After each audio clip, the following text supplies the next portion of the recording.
Okay. Assalamualaikum warahmatullahi wabarakatuh.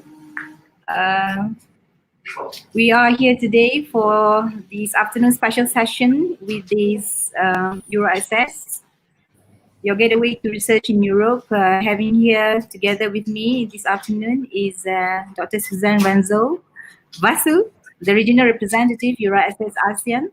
Yeah, he's actually part of the Euro-ASEAN delegation to Singapore. And we are lucky also to bring from the southern our dearly friend, Dr. Nohaida Muhammad Said, a lecturer from School of Computing. Welcome to University of Malaysia Kelantan Community, Doctor. So thank you, Prof. Dr. Suzanne, how are you? I'm fine, thank you. Pleasure to be here. Yeah, the weather in Singapore is great.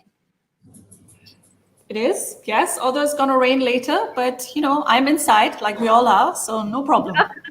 Okay, I'm currently live from Seremban to Negeri Sembilan. And we have one from Johor, and our friends and our community in Kelantan is the East Coast area in Malaysia. So welcome to our session, Dr. Suzanne and Dr. Nohaida. Without much hesitation, I think we can start our sessions to look at all the possibility. Dr. Suzanne, perhaps I can just surrender this to you and then proceed with the session. Thank you. Thank you so much, Prof. Raja. It's a great pleasure for me to inform all our participants today about the opportunities that we have for you to carry out research in Europe or work with European partners. So I'm going to share my screen now, and we tested this, so I know it's working, which is fabulous. And I'm showing you my presentation now. Just Nohaida, if you could just quickly just confirm, can you see this? Not yet. Yeah. Okay, fabulous. Excellent. So thank you very much again for inviting me to present this session to you today. You can see here our agenda for today. And what I'd like to do today is just to first of all introduce you to Euraxess. Euraxess is the organization that I'm representing. And I think it is a wonderful tool for you as researchers in Malaysia to find out about the opportunities to work in Europe or to work with European partners. And then I want to just quickly show you how the Euraxess portal works, so you find the opportunities there. I also want to show you a function on our website where you can find out about specific countries in Europe, their research landscape, and maybe also the funding opportunities that these countries offer. And then I'd like to focus on two specific programs that are funded by the European Commission and that I think are fabulous opportunities for you to get involved. The first one is the MSCA RISE project, and our colleague Dr. Nohaida is part of a RISE project with her university, with UTM, and she will share at this point her experience. And then later on, I want to talk about the individual fellowship, the MSCA IF, which is a great way for mobility between Europe and Malaysia. And I think, given that this call is currently open, that would be a wonderful opportunity for you to get involved. So, first of all, what is Euraxess? Euraxess is a very large network, and me here in Southeast Asia, I am based in Singapore, but I cover 4 other countries, Malaysia, Indonesia, Thailand, and Vietnam as well. I am part of a much bigger organization, and Euraxess is really an initiative that is managed and funded by 40 countries in Europe. It is backed by the European Union, and the whole idea behind this project is to make it easy for researchers across Europe and across the world to work together. And we know that researchers are spending a lot of time doing what they do best, which is research and teaching, but of course they also want to find out about money. Where is funding? Where are potential new employment opportunities? Where are collaborators? And this is why Euraxess has basically taken all the information about research and funding from 40 European countries and put it in one place in the Euraxess portal. So what Euraxess is, just to summarize, it is a wonderful opportunity for you to get very quick access to information about research and funding opportunities in Europe. It is also a network that is used by researchers to connect with each other. So it's a growing global network of researchers of all academic disciplines, of all nationalities that want to stay in touch to work together. So specifically maybe today for researchers that are more junior today and they're joining us for this session, this is a fabulous opportunity for you to also to gain visibility. So the Euraxess platform is an opportunity for you to put your details down so that other members of the network can find you as a potential collaborator or maybe as a potential employee. So these are the countries that are involved in this initiative. You can see on the left-hand side the member states of the European Union. I circled the UK because they're in between at the moment. And on the right-hand side, an additional 16 countries that are part of the European research area. So on the Euraxess platform, you find information about research funding, research jobs, and collaboration opportunities in all these countries. What does Euraxess offer for you, and why do I think this is a great resource for you? First of all, there is a jobs and a funding portal. As I said, this is an opportunity for easy access for researchers like yourselves to very quickly find out where are the jobs, where is the funding in Europe, where are the fellowships. So on this funding portal, you will find a daily updated list of open opportunities.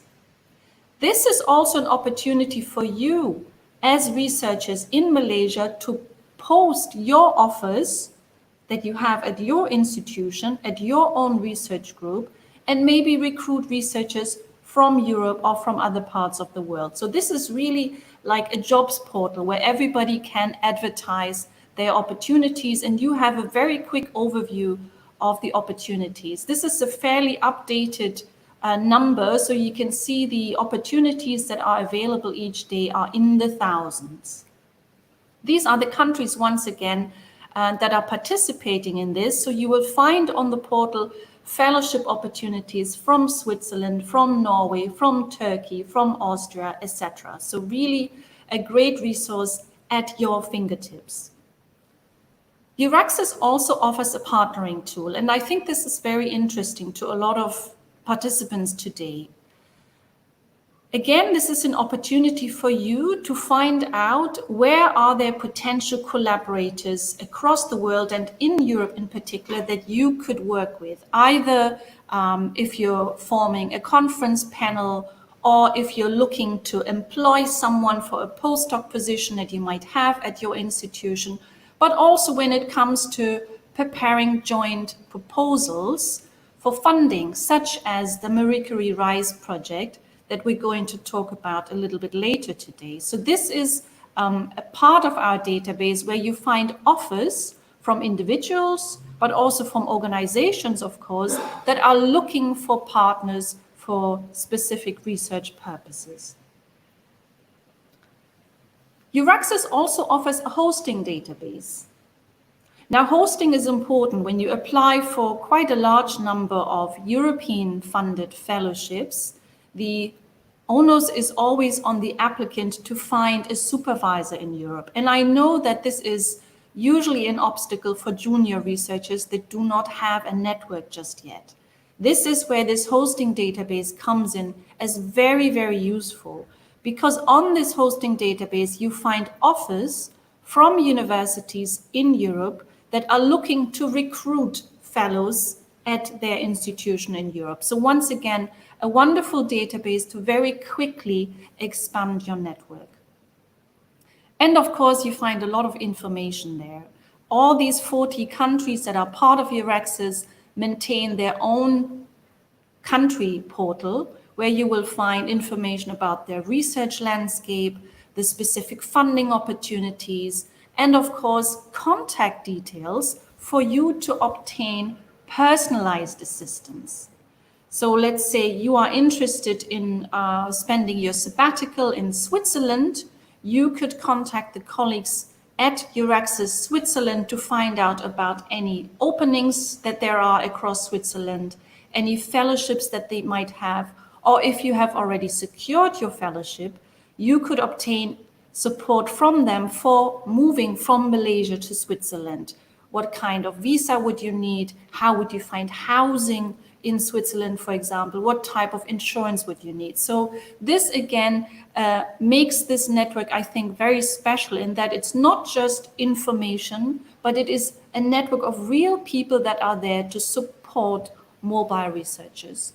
And as you can see underlined here, of course, everything that Euraxess offers is free of charge. This is a commission-funded project. There are never any expenses attached to our events.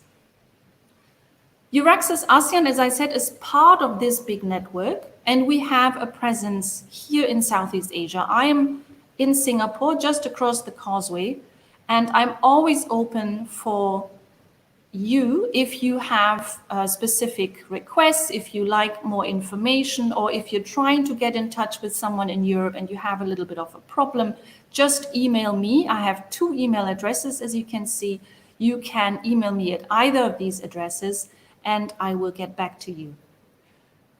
At this point, let me just mention that we will, of course, share these slides after today's session. So you will have all the information at your fingertips, so you don't need to take too much care now of jotting down notes. Everything will be available, including, of course, my email address. And I'd like to just, at this point, strongly suggest for you to join our mailing list, so that you get updated on our events. Because now, of course, we're all stuck in the house because of the COVID situation.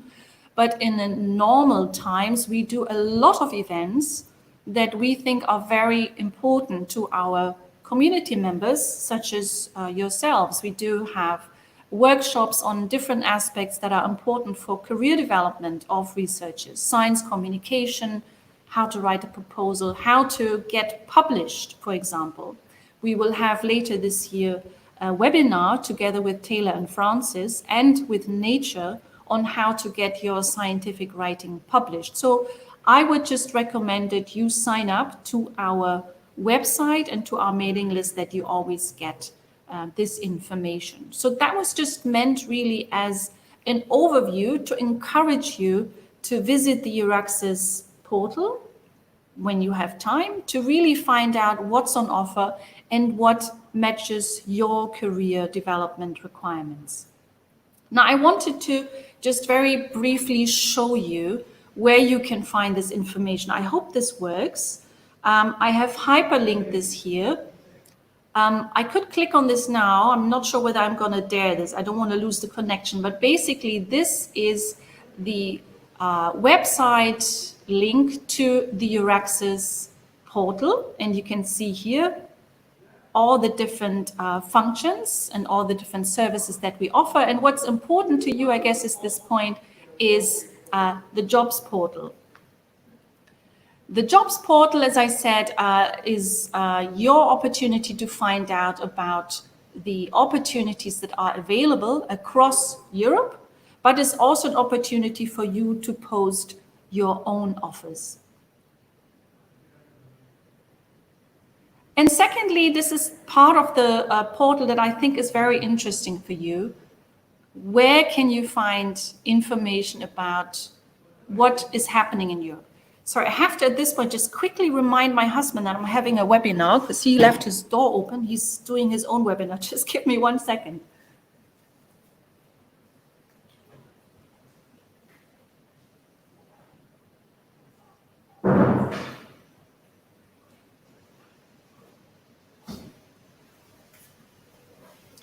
My apologies. He's an academic as well. He's just hosting a panel discussion about something.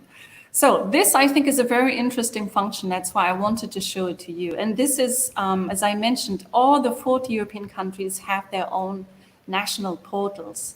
And I'm going to risk this now because I've hyperlinked this. So hopefully this will send us to the website, and it does indeed. And I'm showing you this because I think this is fantastic. This is really a treasure trove of information. You could, for example, click on Germany, and this will lead you to the specific site that is maintained by our colleagues in Germany. They have a specific site about the jobs and funding that is available for researchers in Germany. They have hosting that is specific in Germany. They also, of course, have, here you can see a whole list of service centers all across Germany where you can get information and support if you're interested in working, for example, with researchers in Germany. For example, you know you want to do something with the university in Munich, you could contact them directly there, and they would be at your service, literally, to help you with information about the fellowships that are available, other types of funding, the research that's carried out specifically in this part of Germany. So this is really a fabulous, fabulous tool. So I'm going to go back now to my presentation. And we're getting started now on one program that I think is very interesting. It is the MSCA RISE project. Now, MSCA stands for Marie Skłodowska-Curie Actions, and MSCA is part of the big funding program that is maintained by the European Commission. It's the Framework Program for Research, Science and Innovation, and it's currently called Horizon 2020. I'm sure you've heard about it. This is basically a joint research program and a joint research budget that 40 European countries have developed together and that they're paying for together. It has a value of 80 billion euros. It's called Horizon 2020, and of course that implies it's just coming to an end this year. And it will be followed by the next framework program that is going to be called Horizon Europe. MSCA within this big program is basically one budget line. And this budget line, MSCA, is earmarked for the career development of researchers. There are different actions, and the one that we want to talk about now is the so-called RISE action. Now, RISE stands for Research and Innovation Staff Exchange. This is an interesting project for research groups in Malaysia that are interested in expanding their international collaboration. This project is basically based on the idea of transfer of knowledge, sharing of best practice, and it builds on the idea of exchanging staff members. What makes this interesting is that each of the RISE consortia can include not just academic partners, but also non-academic partners. So you could, for example, also try to become in a RISE project which has industry participation if you're working in a field where industry collaboration is particularly important. RISE projects, like all the other MSCA actions, are working on the so-called bottom-up approach. That means each year when there's a call for application, the European Commission is not looking at specific thematic areas, but it is up to the research groups that are applying for funding to present their research idea. Each RISE project is based on a certain number of participants. So each RISE consortium has a minimum number of members, and there needs to be at least 2 participants that are from the European Union. there needs to be one additional participant, and in this context, we're talking about a university, so a group, not an individual, that is from a so-called associated country. So an associated country are these 16 countries that are also part of the European Research Area. And then each RISE consortium can take on as many international partners as it makes sense for the project.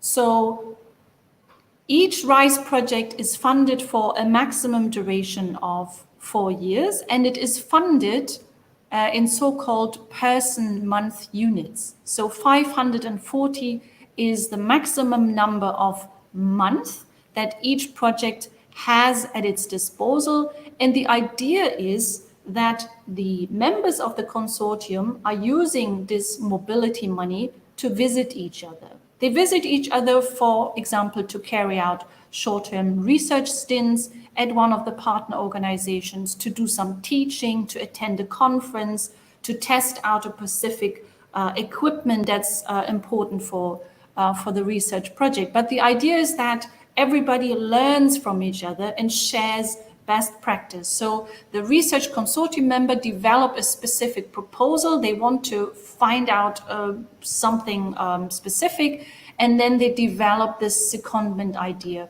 around this. The expected impact of each RISE consortium is, of course, to develop skills, both research related, but also transferable skills.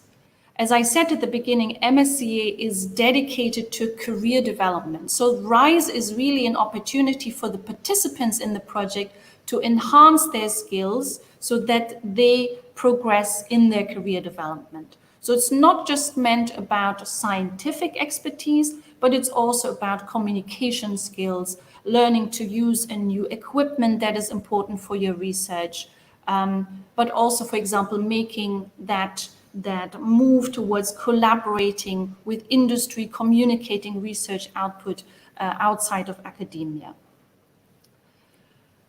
I think what is also very interesting about this project in that it's very inclusive in terms of participation. As I said, a RISE project is a consortium of at least 3 participants, 2 from the EU, at least 1 from an associated country, plus international collaborators. For example, UTM, and Nohaida will talk to us about it in a minute. UTM is one international partner in her RISE project that she will introduce to us in a minute. Now, as part of this consortium and as part of this exchange of staff members, what makes this very attractive is that all members of your research team at your university in Malaysia can participate in these exchanges. So this is not just meant for the senior PIs that would kind of, for example, go and visit the partners in Europe, but you can also include your master's students, your PhD students, even your lab technicians could participate in the mobility of this project if this is of use to the joint aims of the RISE project.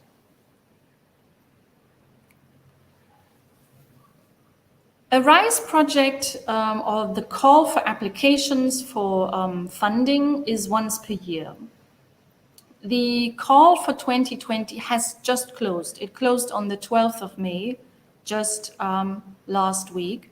But the good news is that this is an annual call. The next call is due to open this year in December, and it is very likely to have a similar deadline, April, March in 2021. With the COVID situation, we're not entirely sure, but it's going to be a similar timeline, which means for you, now is the time to mobilize your European collaborators. I know that the outline said how to write a good RISE proposal. Now, the good news is, as I said, this is a consortium, and the the leader of the consortium is the one that has to write the proposal and to submit the proposal, but that has to be the EU member. So the participant in each RISE consortium that is from an EU country, they have to write the proposal and they have to submit it. So you as an international partner are not that involved in the actual application writing process. Of course, what you would have to do, if this is of interest to you at this point, would be to contact European collaborators that you already have, alert them to this upcoming opportunity, and together come up with an idea for a potential RISE consortium. What would be the topic that you'd like to research? What would be the aim of exchanging expertise? What is the anticipated outcome of your collaboration? And what would be what would each collaborators, each members of the consortium gain from this collaboration? And then I think you would have to have a very clear idea what your contribution as the RISE participant would be in this project. Where do you find information about this funding program? Of course, on the MSCA website. Again, you will have the slides later on, and you can just look at this at your own leisure. This is a fabulous website with testimonials on there. There are links, of course, also to people that would be able to help you with writing the proposal. And of course, you will also find links to partner searching offers already. MSCA is also on Facebook, which I think is very, very useful. And of course, the participant portal. The participant portal is the online application tool of the European Commission. So any grants that are funded by the European Commission that you apply for, be it Marie Curie RISE or Erasmus, for example, all go through the participant portal. This is a very important website to look at because you will find a lot of information on each call, including the handbook and the guide for applicants. And of course, you can always contact us here at Euraxess Asean for further information. I think, Nohaida, if you don't mind, I will take a break at this point. I will stop sharing my screen because I think this would be the opportunity for you to share with our participants today about your role in the Aniège project and how UTM got involved and how you benefited from this project. Okay, sure. Dr. Suzana, thank you very much. And also thank you, Prof. Dr. Raja Suzana, for inviting me to share something in this session. Okay, I'm going to share my slide.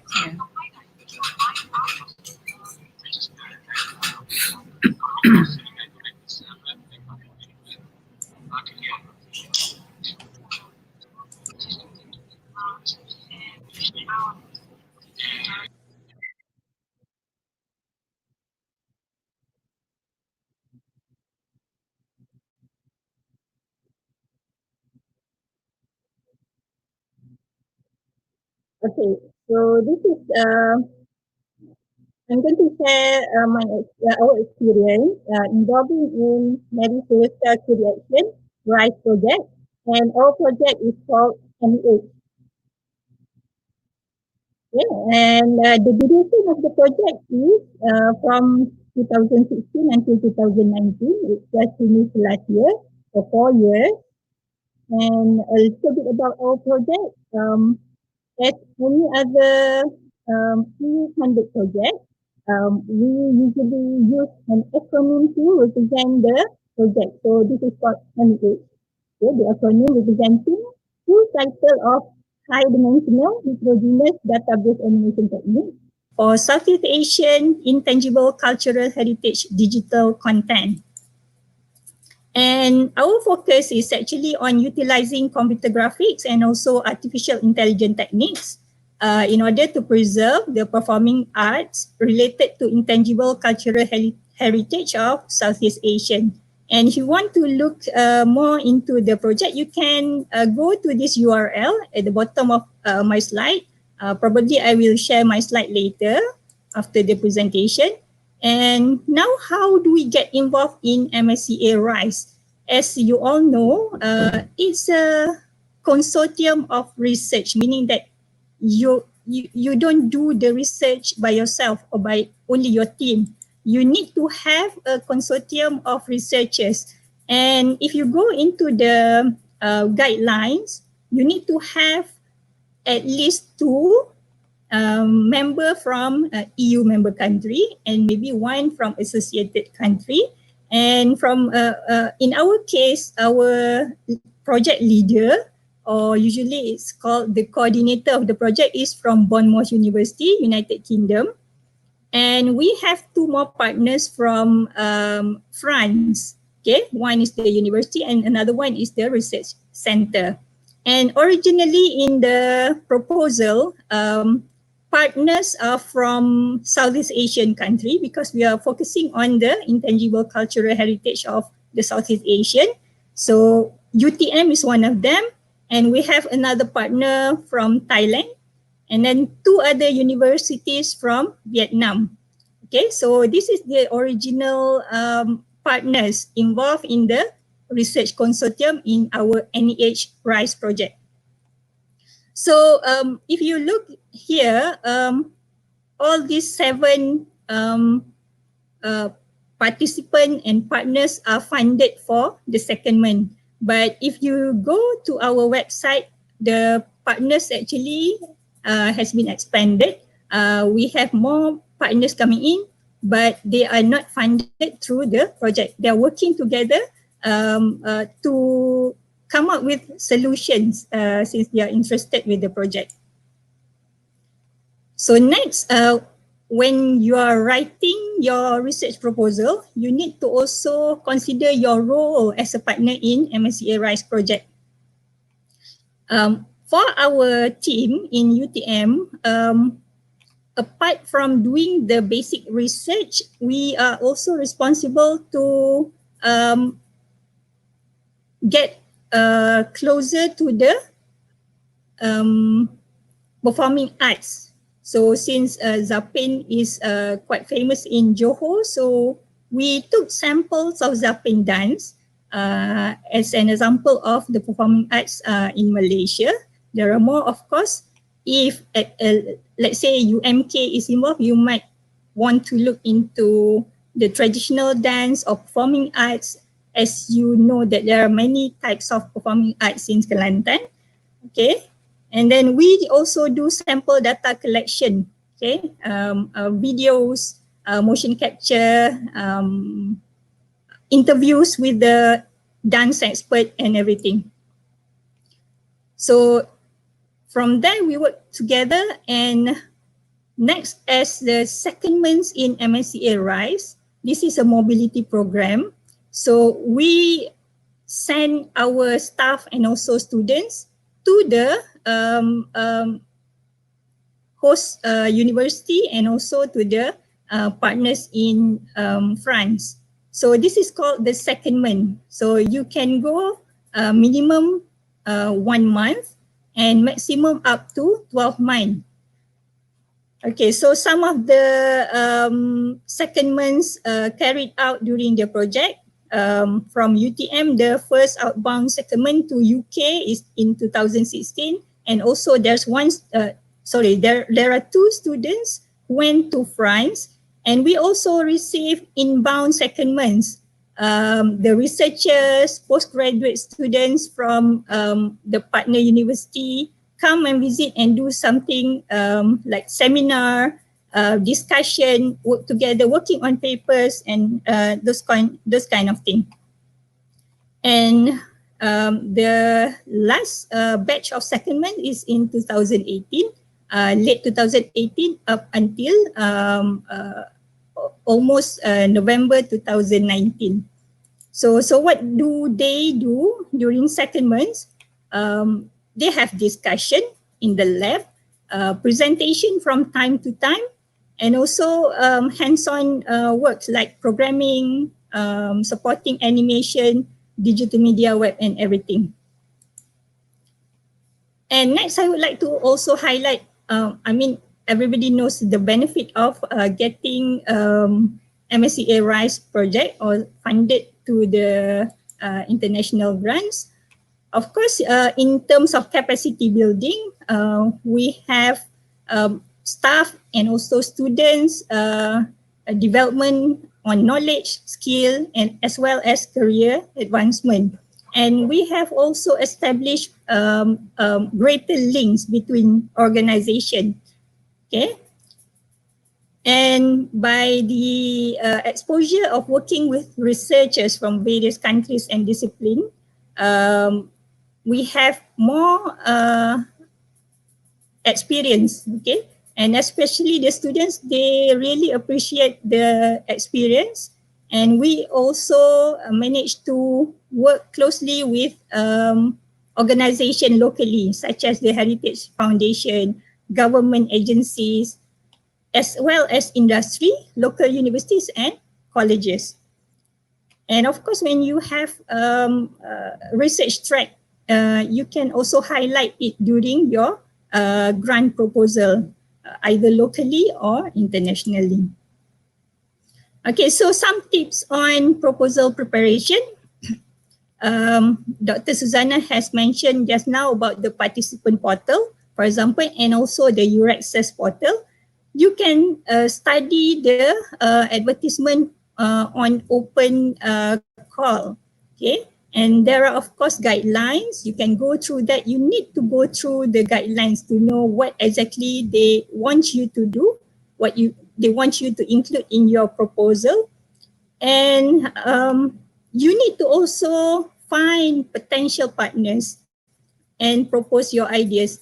In our case, it's a little bit different because we get invited into the consortium. Okay, so it's rarely happen, but you can also, beside actively searching for partners, you can also promote your research work.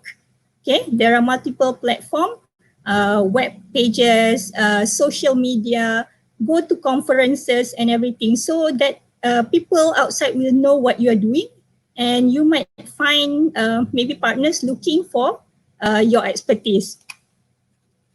Okay, and since the last proposal, the last call has just been closed, you can start to prepare for the next call for MSCA RISE. So it's the time to search for available partners and also to discuss with your ideas. And you can use the platform, for example, here, Euraxess Asian is also available on Facebook, besides the portal that Dr. Suzana has just promoted just now. And you can like and also subscribe to the mailing list. And a little bit of promotion, since I'm also representing Marie Curie Alumni Association, or MCAA. For those of you who has gone or have done your secondments or now is part of a research consortium, or you have been funded by EU, either in MSCA RISE, or I believe Dr. Suzana will also discuss with you about individual fellowship. So either MSCA RISE, MSCA IF, or other types of Marie Curie Action, you are eligible to register as Marie Curie alumni. Okay, so registration is free. Please join us. And if you have been approved to join this MCAA, please also join the Southeast Asian chapter. And although I think my presentation is quite brief, if you have any question, please don't be shy to contact me via email, or you can search through my website. Anything regarding MSCA RISE and a little bit of MSCA, I can try to answer. If I cannot answer, then I will pass to Dr. Suzana.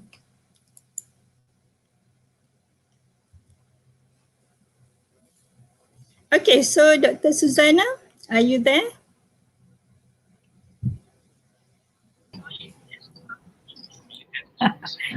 She's probably somewhere in the session. Well, perhaps can I draw some questions before Dr. Suzana handing with the rest of other presentation? Right. There are some questions actually, not from exactly from the Facebook, but someone sent me from Europe, yeah, from Switzerland. They are interested to actually offer sort of like a combination of post-doctoral program, and along with that postdoctoral program, there would be a special issue to be addressed.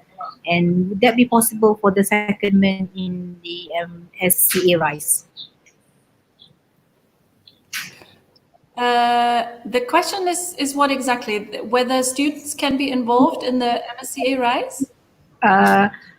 Not yet for the student, but to the person who is actually been offered right into a postdoctoral program in Switzerland. Yeah. And then now the person, the individual is looking for the partners. So can that the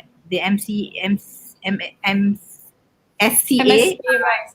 Yeah. So this person is starting. He or she is starting a postdoc in Switzerland, and she's thinking about.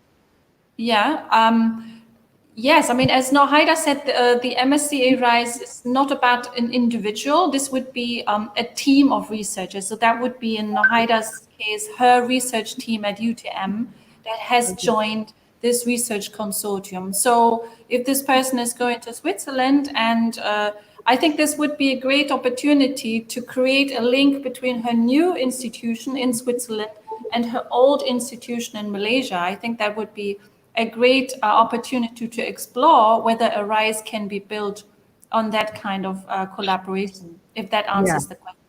Yeah. And then, okay, on top of that, in that particular project, there would be several arrangements to be made between university in Swiss and, for example, University Malaysia Kelantan. One is to look on the mobility of the students and also the researchers, right? Can we also invite researchers, for example, from Pakistan or from Indonesia?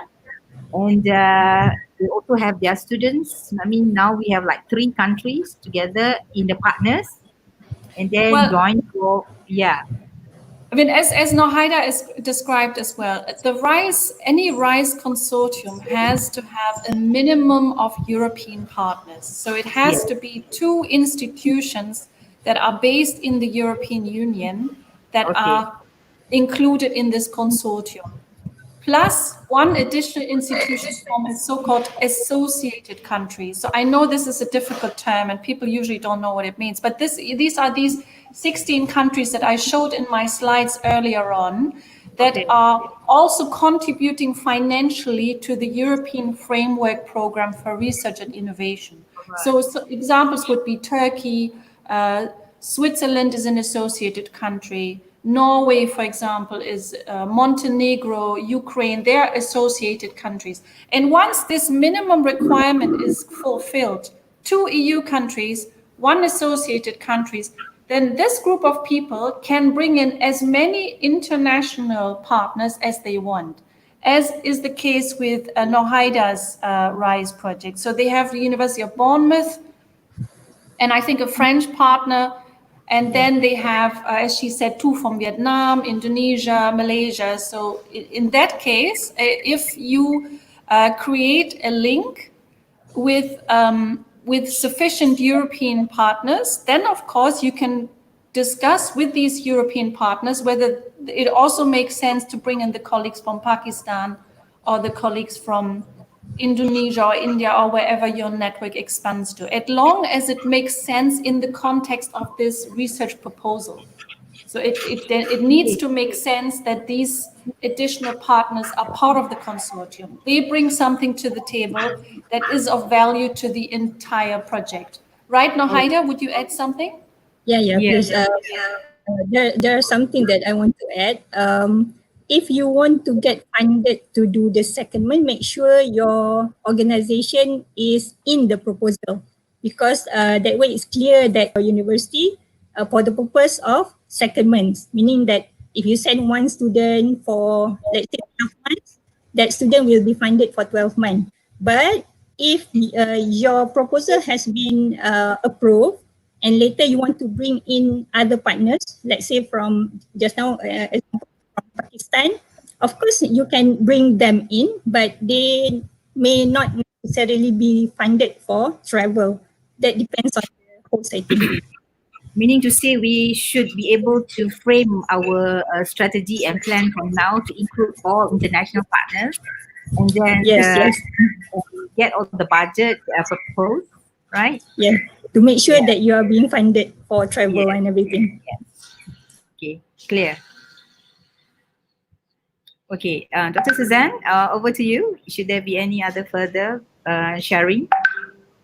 Yes, I have some more slides to share. I just wanted to emphasize something that Nohaida said at her presentation, which is that in her case, UTM was approached by the European side to join this consortium. And this is actually happening more often than not. And this is, I think, why it is so important to have a very good international and virtual presence of your research, that people know where to look. If they, in some calls, in some EU-funded calls, there is a specific requirement to have international collaborators, for example, from Malaysia. So if you have European researchers and they're looking for someone in Malaysia in the field of water technologies, you should make sure when they type this into the Google search engine that your research project is visible, so that potential collaborators do find you. And this is, I think, why Euraxess is such an important tool for researchers here in the region. If, again, I want to encourage you to join this network, to sign up as an individual researcher, but also as your university, so that you are visible internationally. And if someone is looking for a collaborator, for example, for a future RISE project, they find you.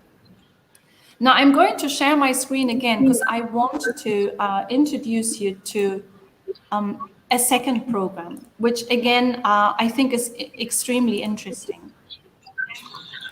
And I'm just going to skip forward here.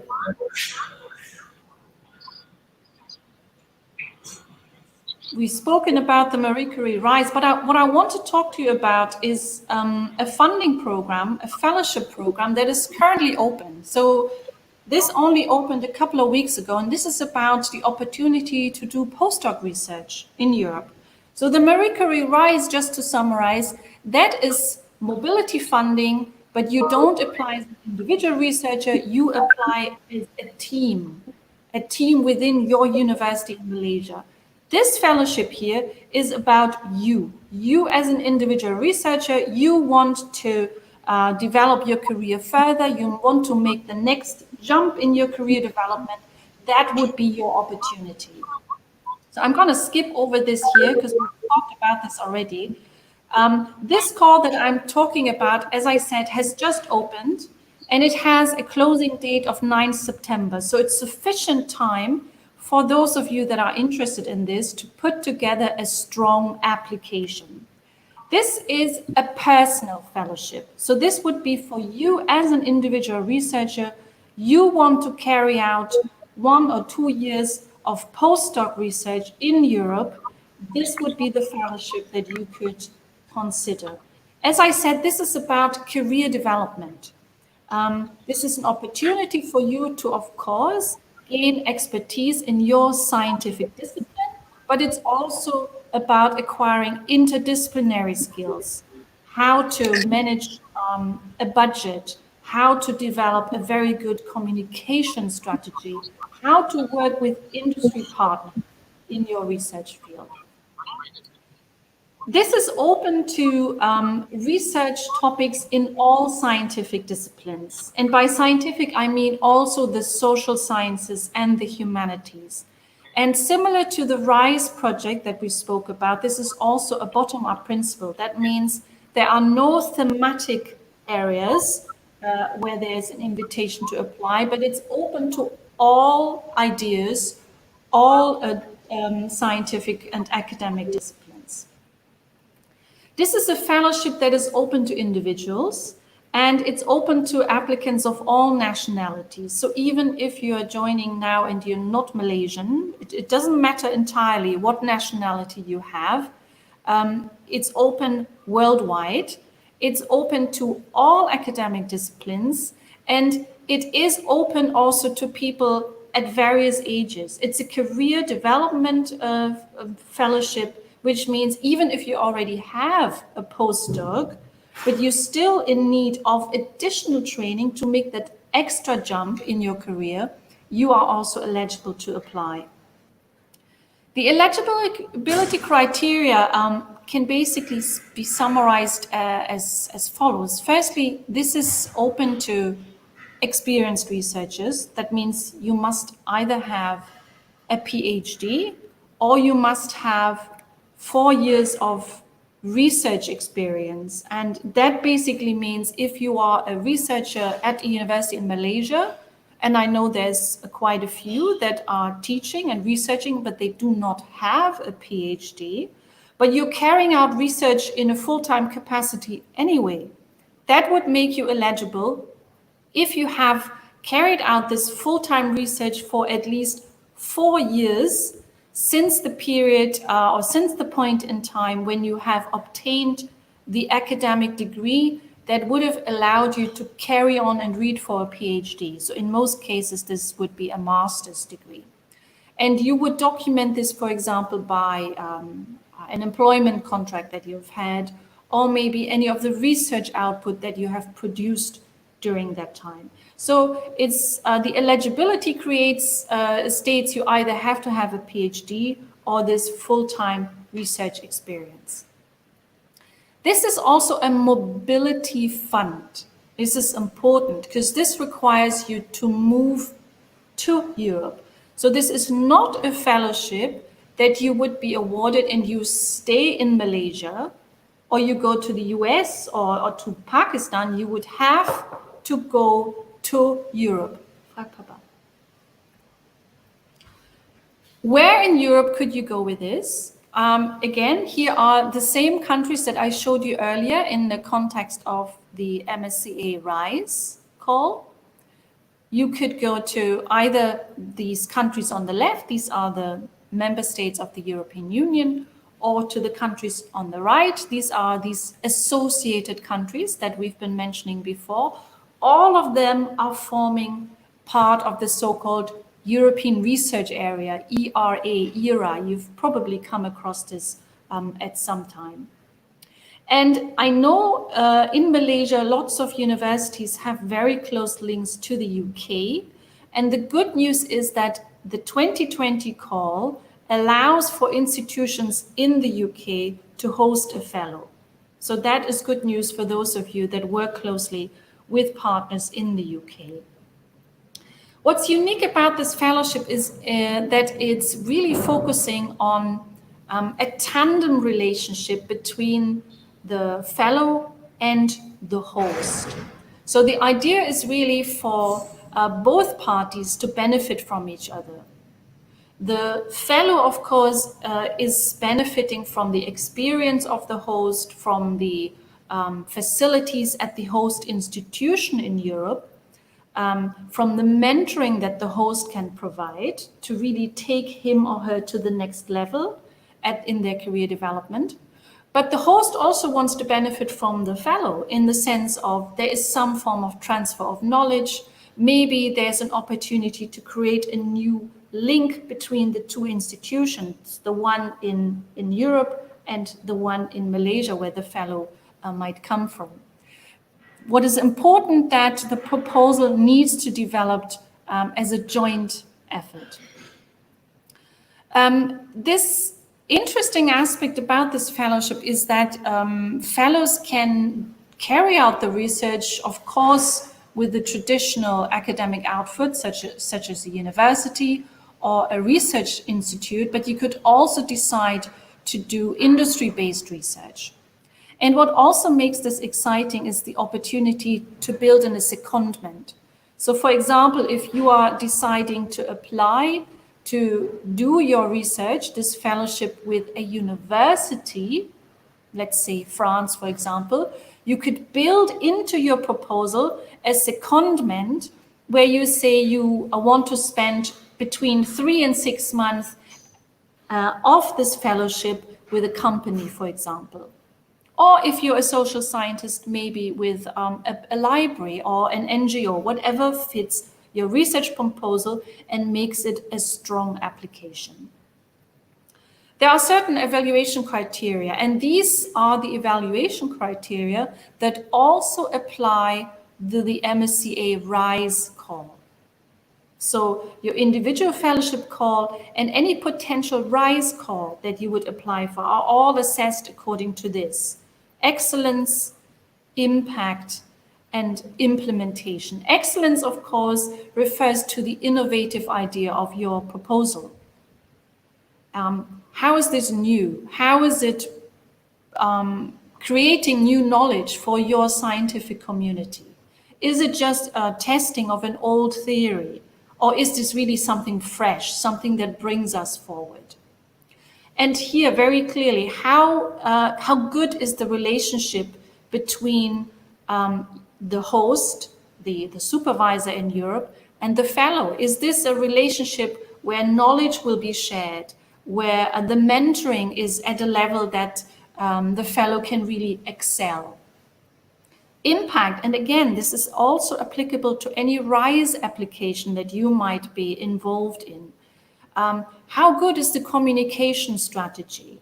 The Commission, you must remember, is one of the strongest proponents of open science, open access, open research. So there's a very strong push to making sure that research output is accessible, not just to the very specific research community that you're working in, but to the general population, to other parts of the scientific disciplines. So this is very important to have an impact and results dissemination policy, strategy that convinces the funder that yours is a valuable proposal. And of course, implementation. Again, this applies to both an individual fellowship application and a possible RISE application. The funder and the evaluator that reads the proposal wants to see, the applicant has a very clear strategy. They know exactly what they're going to achieve at what point in the fellowship, and it's mapped out in a way by using a Gantt chart that I, as the evaluator, can see that they will reach their goal within the time frame that they're being funded.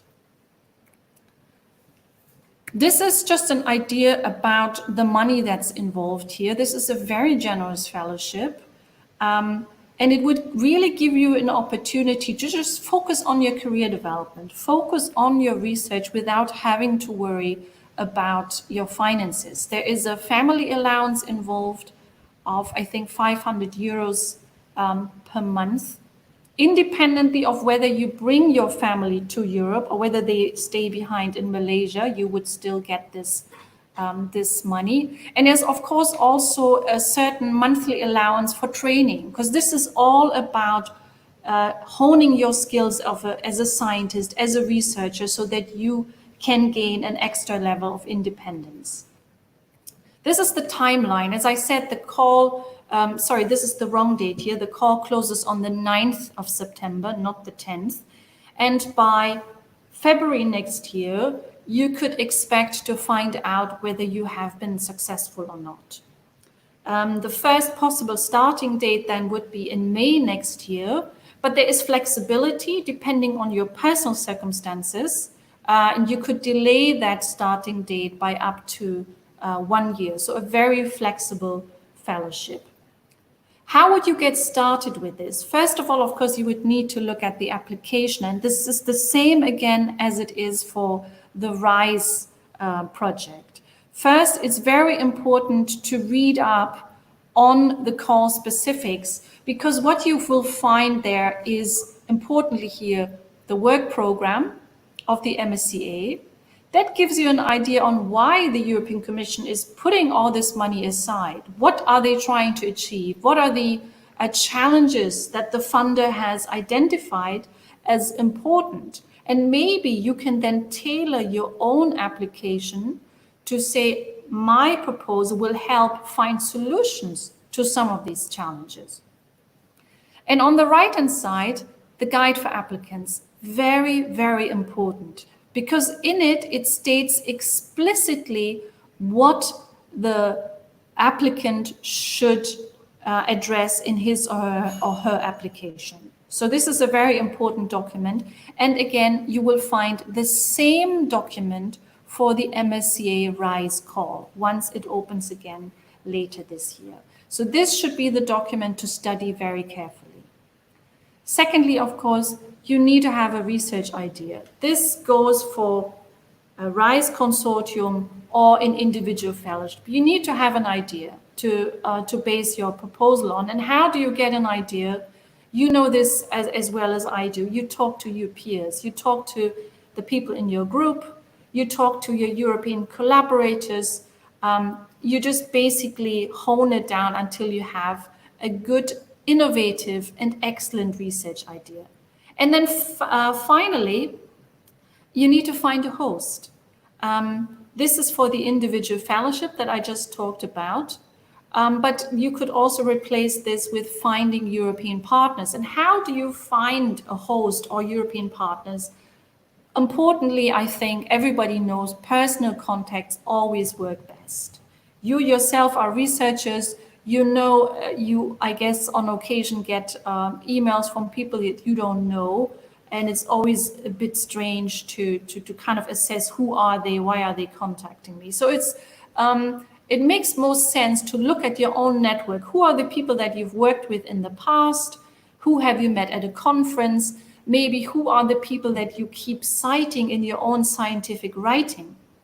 But you should also make a trip down to the International Relations Office at your university in Kelantan or maybe in Johor, wherever you are, to find out, is my university already working with European universities? Is there a network that's already established that I could tap in? Because that would make it a lot easier.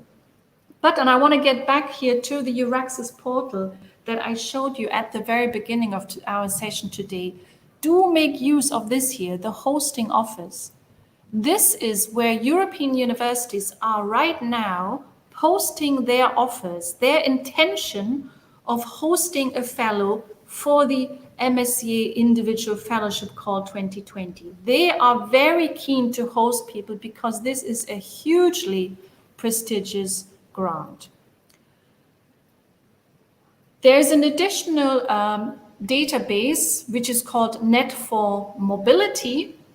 Again, this is hyperlinked. You can look at this at your own leisure later on, and there you will find an additional number of hosting offers. In this case, they're called EOIs, Expression of Interest. Once again, these will be European universities that are looking for hosts or international collaborators to apply for this MSCA funding together. There is something else that I don't want to forget, and this is that I think what makes this such an interesting fellowship, this fellowship is all about two-way mobility. We've just spoken for the last 10 minutes about the opportunity for you as researchers in Malaysia to go to Europe with this fellowship. But the same fellowship also offers an opportunity for you in Malaysia to host a European researcher to come to you. This is kind of the second side of this fellowship. The individual fellowships go in both ways, coming to Europe or going to Europe. This is an opportunity for you also, as for example, the University of Kelantan, to host a European fellow for up to 2 years.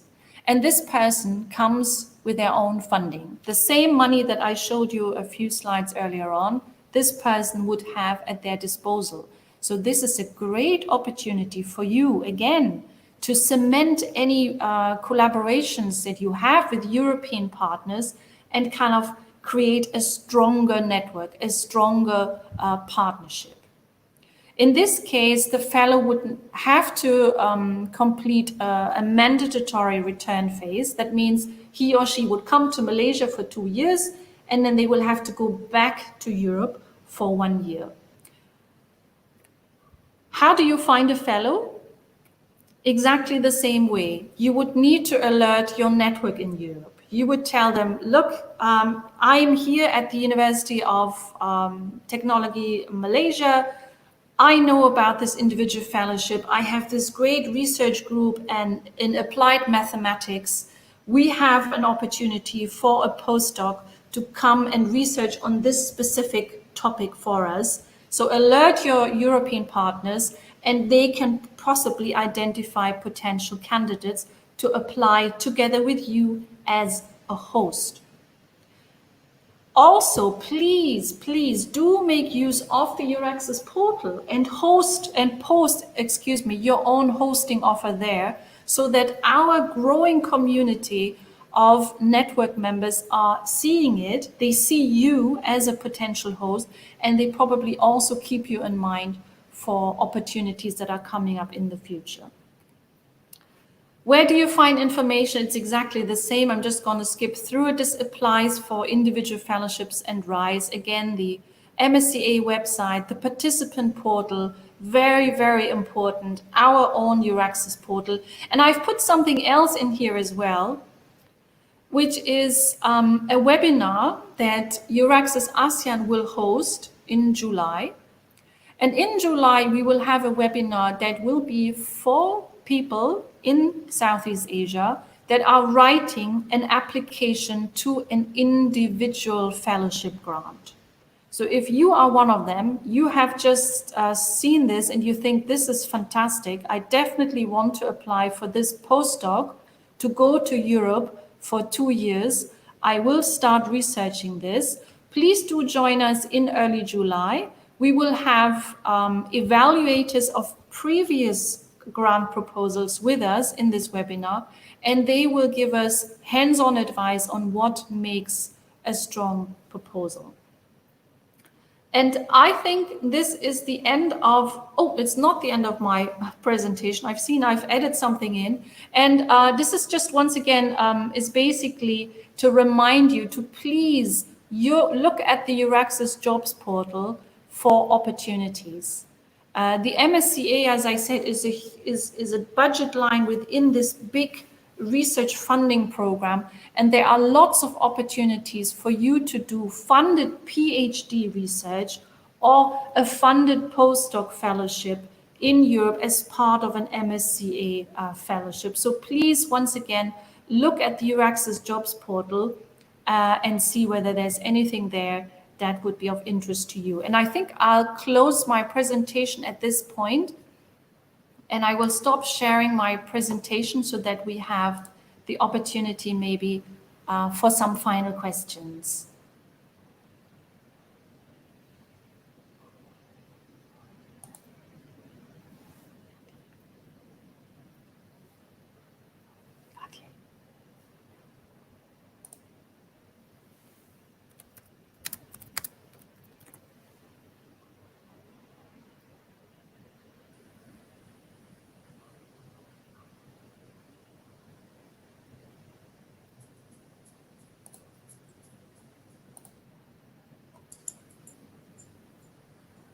Dr. Suzanne, are you able to listen to me now? Yes, I can. Sorry, your mic was off, I think. Okay, just now it's not working, right? I was talking, but there is no sound. No, now I can hear you. All perfect now. All right. It's very insightful that we have been listening to numbers of potential research grants, mobility project, research and innovation staff exchange. In particular, this RISE project that you mentioned is going to be funded for 4 years. And then we gonna focus on the, opportunity to also bring other international partners.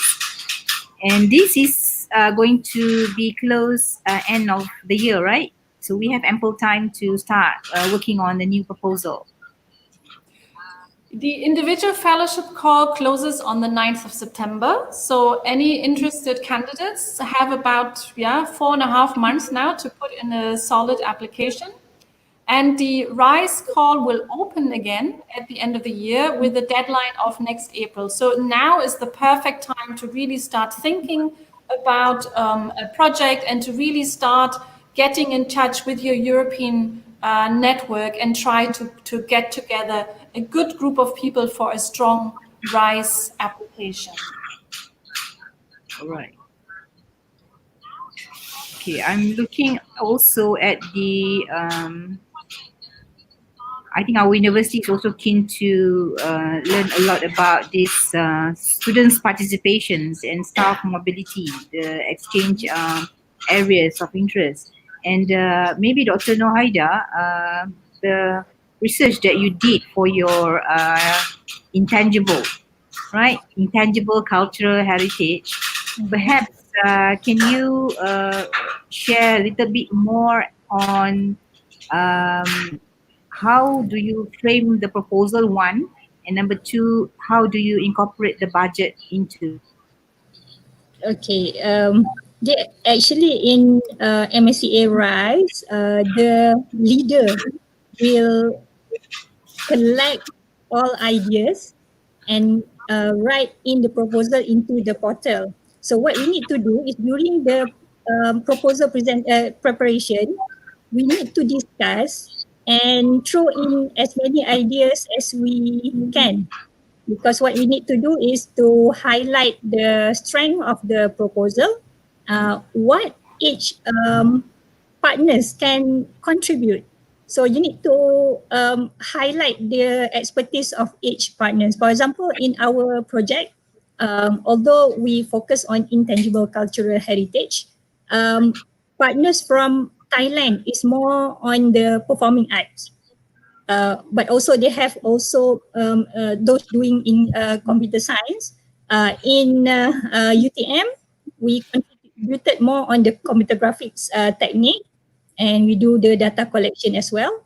And then for Vietnam partners, they focus more on the artificial intelligence. So of course the hosts in Bournemouth, they are more on mathematics and also computer graphics. And on the France organization, they focus more on AI.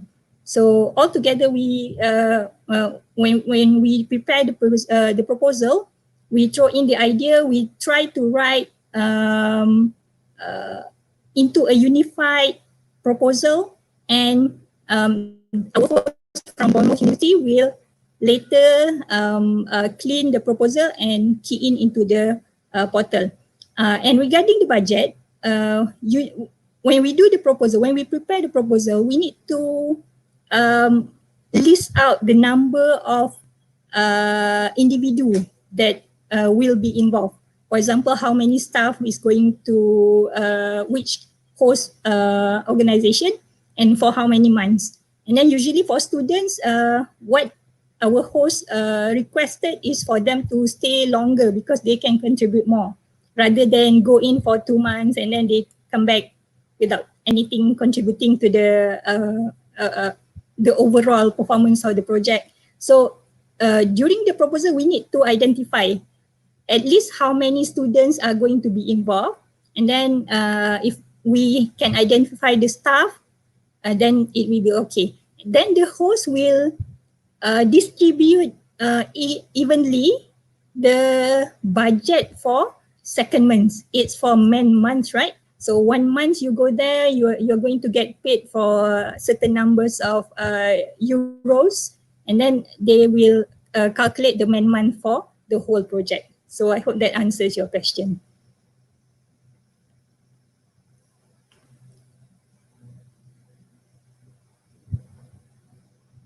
Prof, cannot hear you, Prof. Okay, sorry. We have one question from Pakistan, our friend Dr. Fakar Shazad.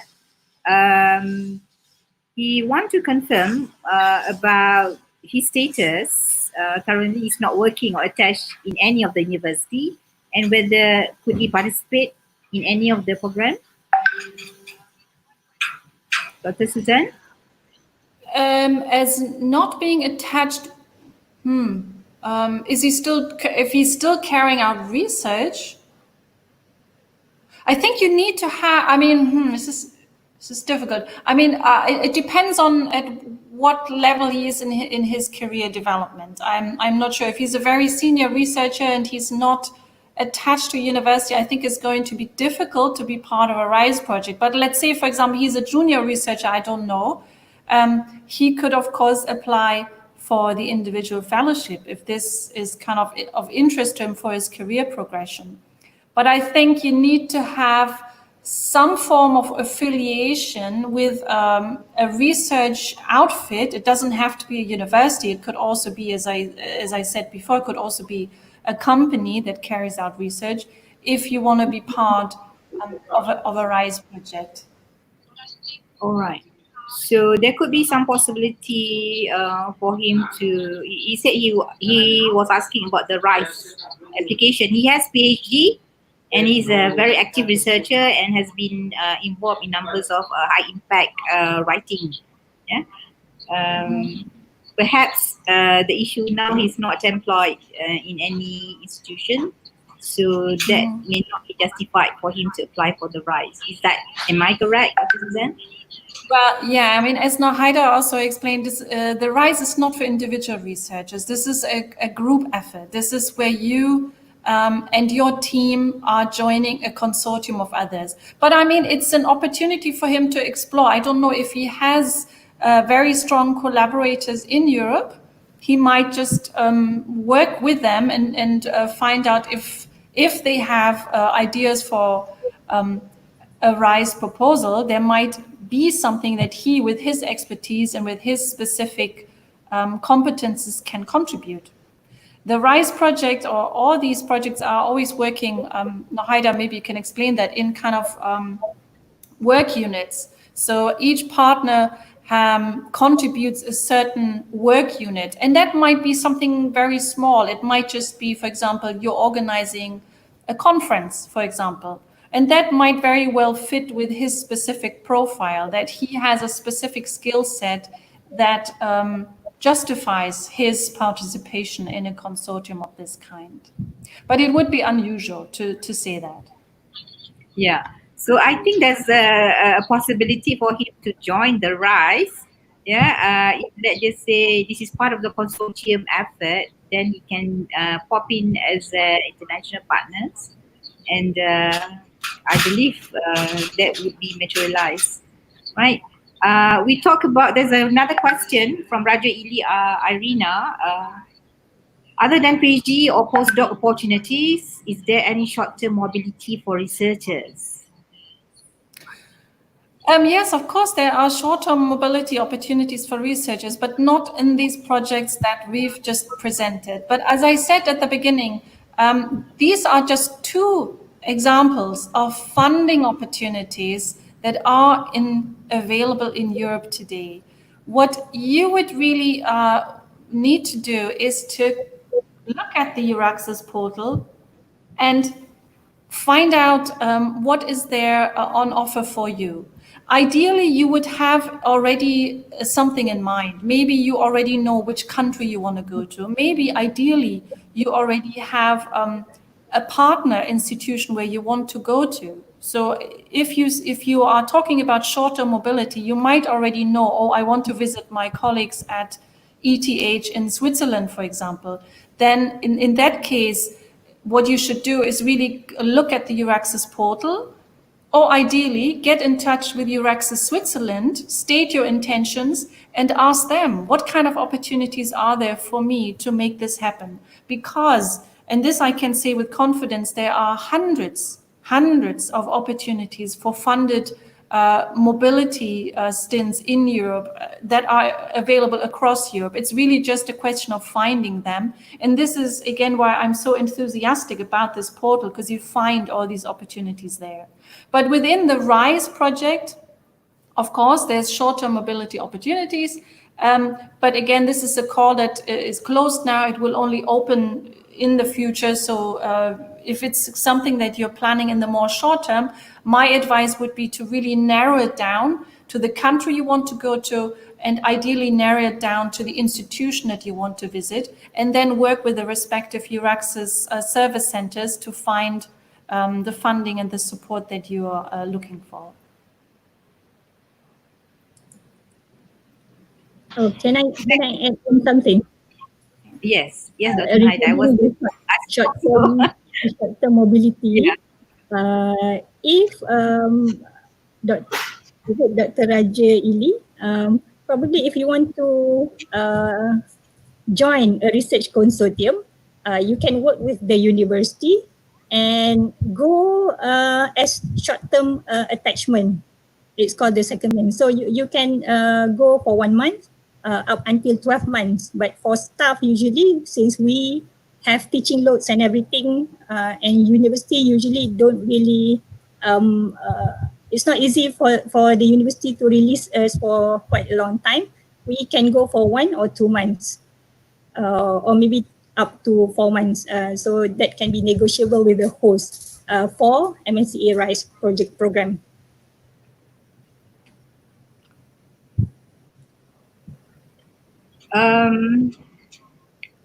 I would like to ask you a question about your project, Dr. Nohaida, perhaps good for other outside viewers to listen to. When you get the students to participate in the program, right, we might like also to invite our visibility to the communities, right? There could be some project that could have a value and impact to the communities. Can that nature of program be also budgeted?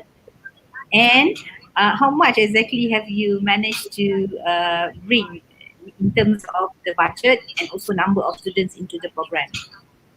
Okay, indirectly posting a community project, if it is listed as one of the work packages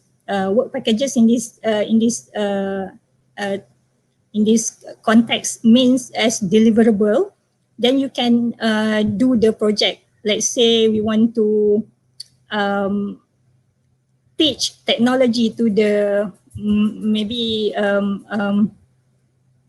people in the pedalaman, and then probably if it's written in the proposal, then you can do that sorts of activities. Otherwise, in our case, we engage later with the Yayasan Warisan Johor, and we do some kind of collaboration.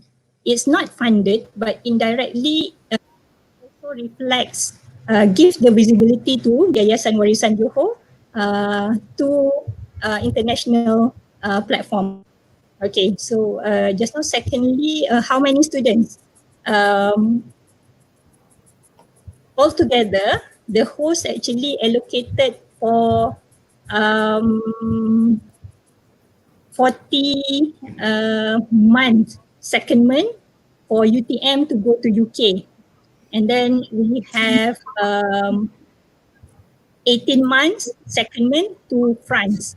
So we don't really get the money in terms of one big whole grant, but rather when we arrange for students to go, then UK will arrange the right amount of allocation to be transferred to RMC. But for France, the student need to go there. No money will be given to RMC UTM, and everything will be settled in France. So it depends on the host country. So altogether, 40 man-month times 2,000 euro per month. Last time we get 2,000 euro. So that's roughly what we managed to declare in RMC. All right. But it's There's not on activity. yeah. On Euraxess portal, can we find some sample proposal for guidelines, Dr. Suzanne? Proposal guidelines, yes, but I tell you what, to make it easier, I will add this in the slides. So I'll add in a couple of additional slides with sample proposals or with links to where you can find these sample proposals. And then you can share it with all the participants today or on your website, and we can link it to everyone so they have it at hand. Yeah, I'll definitely include a slide with some sample proposals for both the RISE and the individual fellowships. Yeah, along the line, perhaps you may have a common, frequent asked question, right? The FAQ. Yes, exactly. Yeah. We have that. I will add that in there. We have actually we have a whole website dedicated to the FAQs for the RISE project. I will make sure that it's all in there so that the interested candidates can study it to prepare. Okay, Dr. Nohaida, about the consortium, perhaps tell us more and how actually, our researchers and those who are interested, they can find out more and promote, your presence to the Kelantan community, perhaps. Okay, is it regarding the project? I've included the URL to the website in my slides, and I've emailed the slide, the handout actually. You can look into that. Otherwise, if you want to know more about what we do, you can also look for either UTM Big Data. I'm fellow in the UTM Big Data Center. And also our research group is UTM BCube Lab. So if you go through the website, you can see what we do, all previous research and everything. But for MSCA RISE, it's included in my slide just now. Thank you very much. Well, we have Dr. Suzanne, if you have any other things to share before we make our sessions, comes to the end. Well, I just like to remind you once again to please sign up to our mailing list so that you stay informed about the opportunities that are available. What we're creating every couple of weeks is a so-called flash note. And in the flash note, we are summarizing the open calls across all disciplines that are coming up. And we're sending this flash note to everybody who is on our mailing list, just to make it easy for you and to make sure you don't overlook any of the upcoming opportunities. So this would just be my my suggestion that you join our mailing list and you make sure you put yourself down on the Euraxess portal so that potential partners across Europe and across the world will find you and work with you. And finally, my suggestion is always start early with the preparations. And don't get too intimidated by, for example, words like excellence, innovation, etc. We have, unfortunately, not enough applicants from Southeast Asia in general for many of these calls, especially the individual fellowship call. And I would really hope that we will see an increase in these numbers over the next few years so that more and more people in Malaysia and in other parts of Southeast Asia can benefit from this program. Yeah, thank you. All right, thank you. Now, for the sharing sessions that are coming up, right? It will be somewhere in July. Yes, yeah. There will be sort of like assisting those who are planning to do the proposal writing, and then maybe seeking for the hosting partners to support, their research intention. So how could we participate? Now, I mean, can we? I know you have the link provided just now, but I think we want that to be like specific for the effort that our university wish to work on this. You mean you want a specific session just for you? Yes. Yeah, maybe we can set something up later, and I will send you an email, and we can see what we can set up. But this Yeah, session that we're organizing in July, that will be for people that are actually preparing an application for the individual fellowship.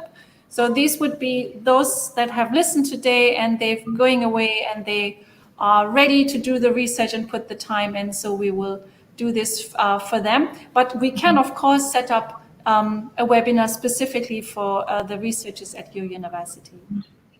when you mention about those participants, member country of the European Union who contribute, whatsoever in terms of the costing of this funding, uh, do they also include the private universities?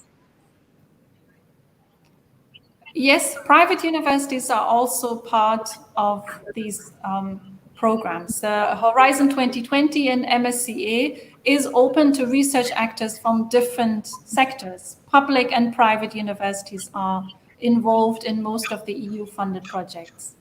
Okay. And to Dr. Nohaida, perhaps you can share a little bit more about numbers of initiatives that your association has done. And then what is your planning from now on in terms of getting more to get into this Marie MSCA, right? Okay, Yes. we usually do roadshow previously. We go university to university, and we also work together either with Euraxess or with EU delegation to promote not not only MSCA but also all other EU funded projects. So from time to time, we usually either approach universities or institutions to do our talk, our roadshow, or either get invited as a panelist to do the roadshow. And usually, if you want to know about the activities, you can also look into the website, and we can also do some promotion when we have upcoming project or seminars in the future. Okay, good. And what about the connections in terms of Malaysian proposal? We made understood that the acceptance rate is slightly low from Malaysian. It's about 15-16%, Dr. Suzanne. And if there appear to be some successful last time project, how could we take a look on those? The success rate for the Marie Curie RISE proposals in general, not just Malaysia, overall is reasonably high, about 20%. We have quite a few numbers of RISE projects with Malaysian participants.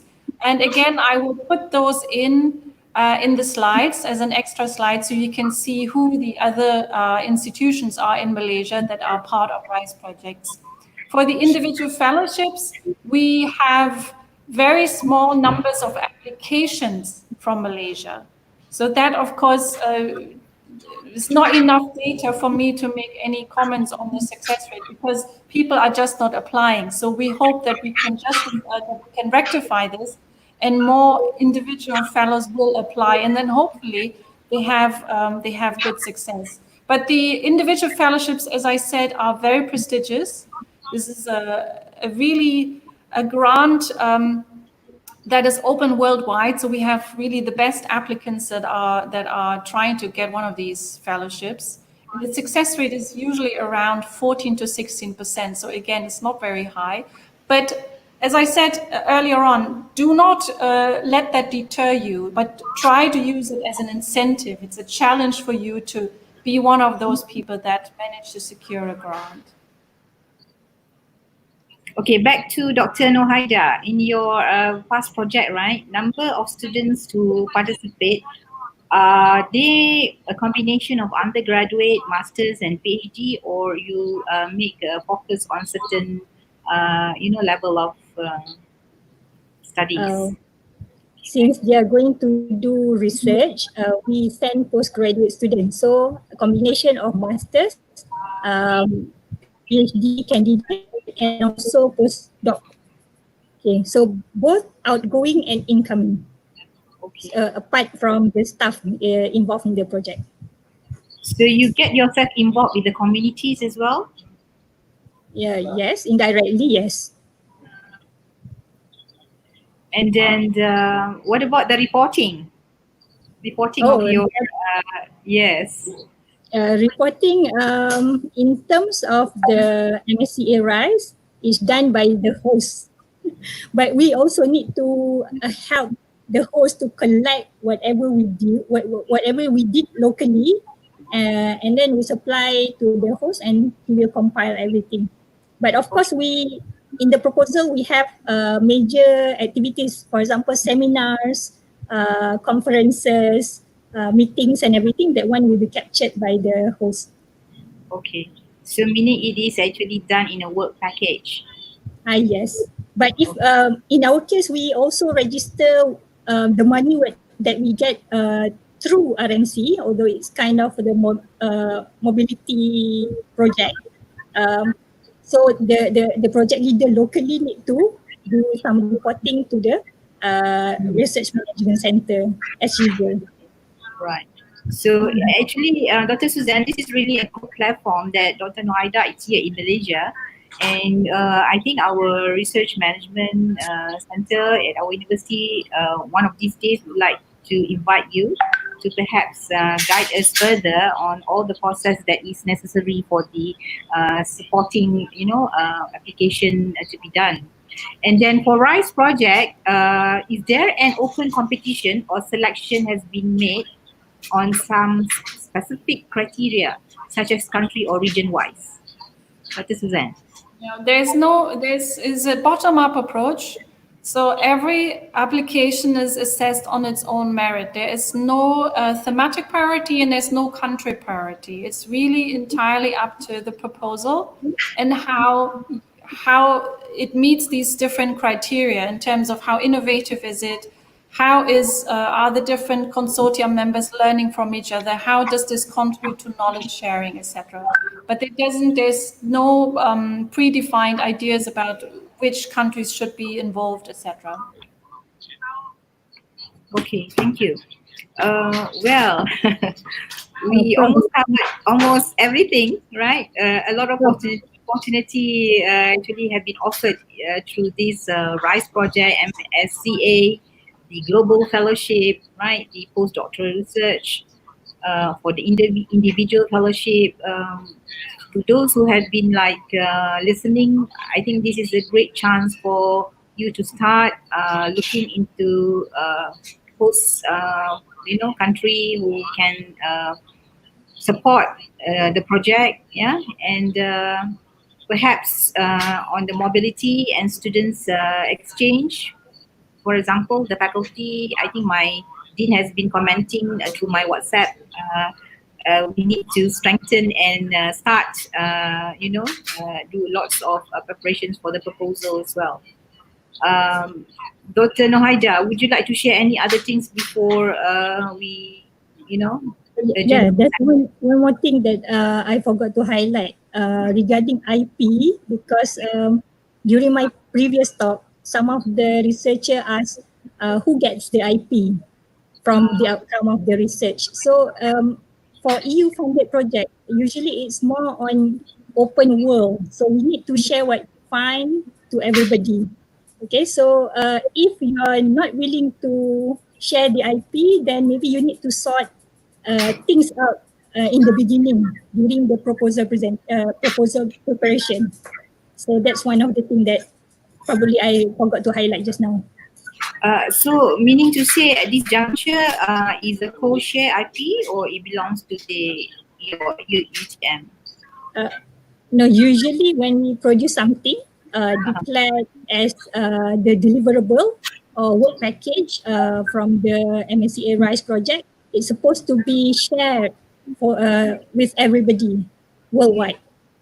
So if there's something that you don't want to share, then probably you need not report it is as part of the project.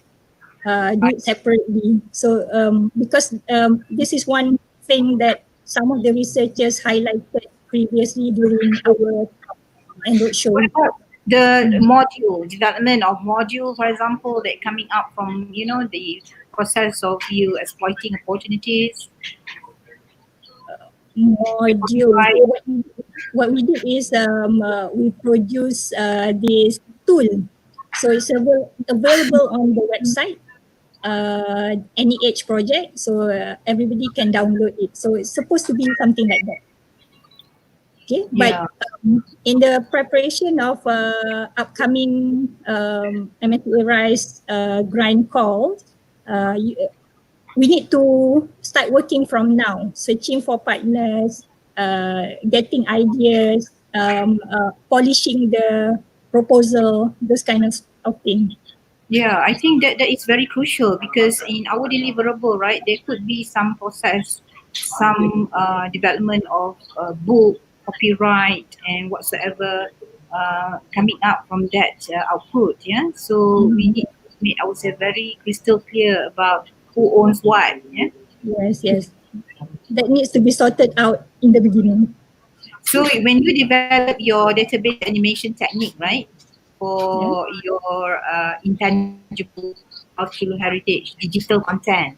So that digital content is actually from part, there must be IP belongs to whom? It's available for download. Oh, it's, So I mean, it's yeah, pardon? downloadable. Yeah, it's downloadable. So whatever is declared as the deliverable to the project, we made it open to the public. So in cases where, in case we don't want to share little tiny things, then perhaps we can declare it as other grants, maybe local grants or some other grants that's not directly related to what you did in the MCA Rise. All right. So I think it's the safest thing to do. Okay, good. I mean, for this session, you know, I've attended three, Dr. Suzanne, three of your sessions already.